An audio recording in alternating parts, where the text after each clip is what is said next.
Sveiki, aš esu Marius iš CarPlay LT, šalia manęs yra Mercedes CL500 automobilis 2013 metų. Norėčiau parodyti, kaip mes į jį sumontavome Apple CarPlay ir Android Auto sistemą, kaip išlaikėme originalų ekraną ir visas originalias funkcijas.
Parodysiu, kaip pasijungti belaidžių būdu Apple CarPlay.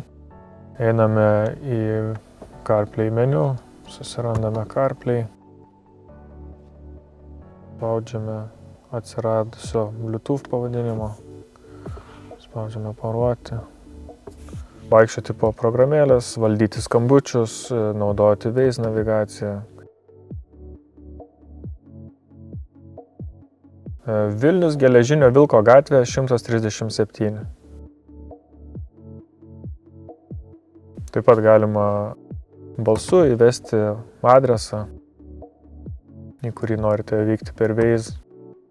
Taip pat turime Google Maps. Muzikos aplikacijas.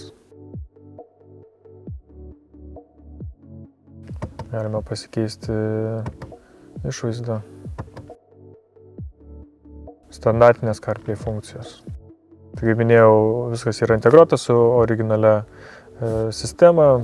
Galite keisti garsą su originaliais vairo mygtukais, valdymas su originaliu ratuku. Taip pat veikia ir originali galinio vaizdo kamera, įjungus atbulinį bėgį, matome vaizdo kamerą. O grįžus įjungus priekinį bėgį arba grįžus į parkingą, vėl sistema grįžta į CarPlay meniu. Naujas interfeisas ir turime screen mirroring funkciją. Kad ją pradėti naudotis, yra instrukcija. Reikia prisijungti prie skleidžiamo Wi-Fi signalo ir tada eiti per greitą į meniu į screen mirroring ir pasirinkti mirroring. Taip atsiranda jūsų telefono ekranas originaliame Mercedes ekrane. Galima žiūrėti įvairias programėlės, tarp jų ir YouTube. Pasirinkus norimą video.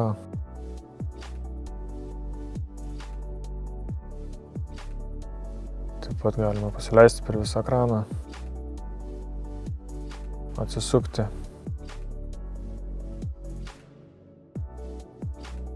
Garsas veikia per originalias kolonėles.